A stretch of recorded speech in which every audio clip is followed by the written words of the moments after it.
Hey there, Intro to Lit folks. This is lesson 13, and I've got to fix my hair. It's looking kind of funky. All right, our first word is Holocaust. Now, I'm sure you've seen this word capitalized, like the Holocaust, the biggest one that we're aware of, and that, has impacted our lives was the Holocaust in the early 1940s with Hitler, directed by Hitler. And so this is trying to wipe out or destroy life, human life, and as the paper says, usually it's with fire, all right? And you could keep that in mind with regards to the crematoriums that Hitler set up in Auschwitz and in other death camps. Okay. Number 2, a homily. It's a noun, and a homily is a short sermon. All right. Sometimes when we have Advent services or if we have Lenten services, we would have a homily. It's just a shorter sermon. Okay. Number 3, hone. Hone is a verb, and if you hone your skills, it means you make them better, you sharpen them. You practice drill after drill after drill to hone your skills, all right? A hovel is a noun, and that's kind of like a shack or a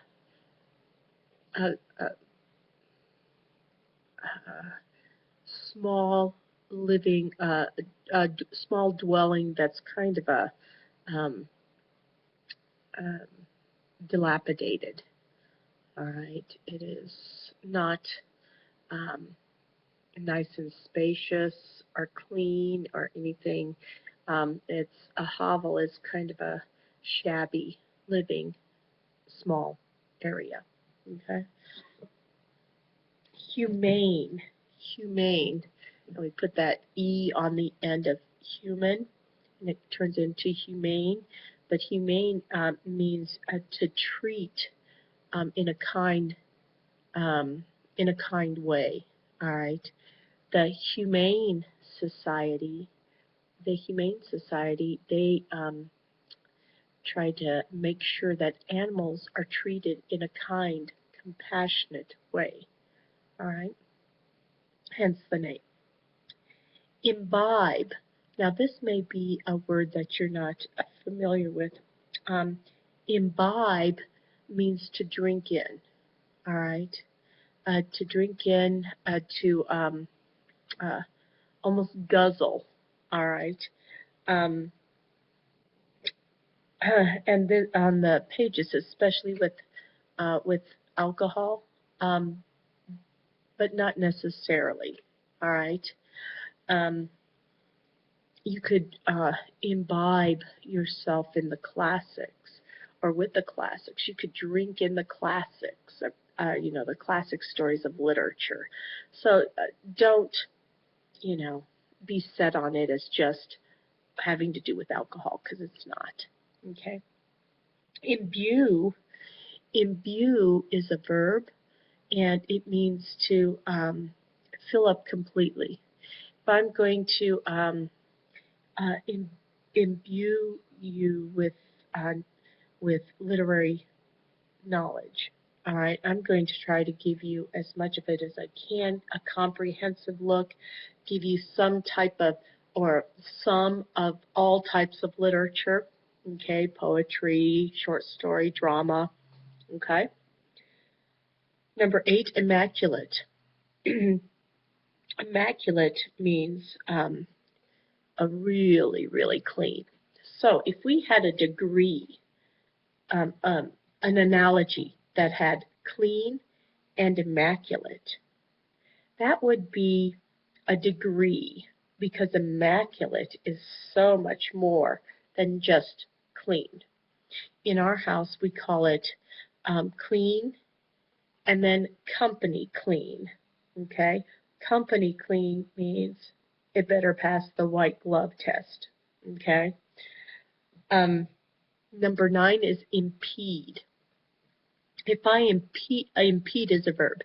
If I impede your path, it means I obstruct your path. I get in the way. I'm an obstacle. Sometimes kids walking down the hall, there's a couple of kids that are walking slowly because they're looking at a text message or something. They are impeding the progress of other students going down the hall. Okay? Something that might have impeded your progress would have been, for instance, your progress in school might have been illness. Okay? That might have impeded your way. That might have acted as an obstacle to your progress. Impel is a verb. Impel. If I impel you to do something, I kind of shove you into action. Okay. Sometimes this happens with, when nobody's nobody's volunteering, and so you impel someone. You kind of push them into it. You kind of volunteer them instead of, they doing it themselves. Anyway, that's impel. Kind of shove you into action. Okay. Impermeable. Impermeable. Let's break this word down. The able is the adjective part. Okay. It means not. Okay. So perm. Okay. We think of permit. All right. So not permitting. It's something. If something is impermeable, you're not permitted passage. All right. You're not allowed through. Okay. If let's say you might a certain trail might be impermeable if you don't have money to pay the admittance fee. Okay, so it'd be impermeable. You're not permitted to go through. Okay. On here, it emphasizes that this is especially with regards to water. A raincoat might be impermeable because it repels the water. It doesn't allow the water to get through. Okay. Number 12, impertinent. Impertinent. If a remark is impertinent, it is rude. It is inappropriate for the time that it was said. And it's just, it shows a insolent and disrespectful character, all right? That is impertinent.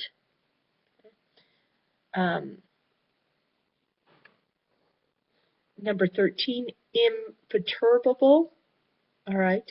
This means, and the im here is once again a not, and we have the able, so we have an adjective. So my base word is perturb, all right? If somebody perturbs you, it means they bother you. So if you're not botherable, it means that nothing really gets you going. Nothing excites you, or you're pretty calm, easygoing. That's Mr. Hollenbeck. He's pretty imperturbable. Not so much me. Okay? Things will perturb me. All right? He's pretty easygoing, but opposites attract. So, number 14, impervious. Impervious.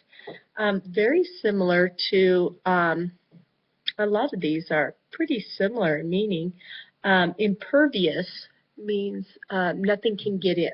All right? I think of a fortress being impervious. You can't get through. The fortress is so strong, nothing can get to you. And then I think of Scripture describing God as our fortress and our strength. Nothing from this outside world, nothing can penetrate through, can get through God to me. All right? He is my fortress. And so nothing can get into me. All right. So impervious, you can't get through it. Okay. Can't get inside. Okay. Impetuous. Impetuous is an adjective, and it means that you do something before you think about it. All right. You act before you think. All right. You don't even do the 3-second, think things through for just 3 seconds. No, you do it, and then it's like, oh, crud, why did I do that? Okay. That's impetuous. Generally speaking, we think of toddlers being impetuous. They're learning about the world around them. And teenagers can be impetuous as well when they're trying to figure out life as an adult, life as a kid. They're kind of in between still, and so some of their actions seem impetuous, like they didn't think about it very much. They just did something. Okay. I'm going to go to the analogies, and the first one, haughty and humble. Haughty we had in, I think, lesson 12, and that those are antonyms. Haughty is pretty stuck up, pretty know-it-all, and humble, the opposite. Okay. Numismatis,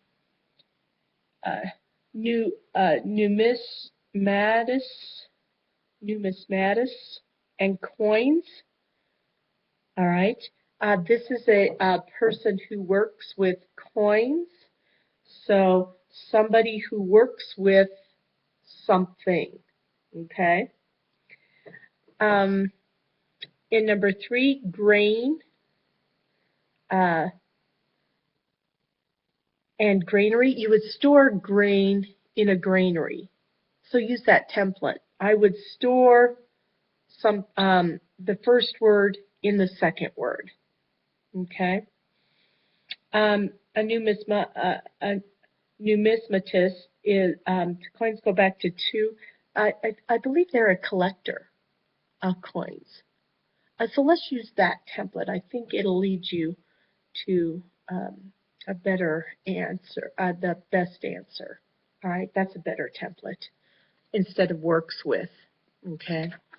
I think that's it. Hope this helps. See you soon.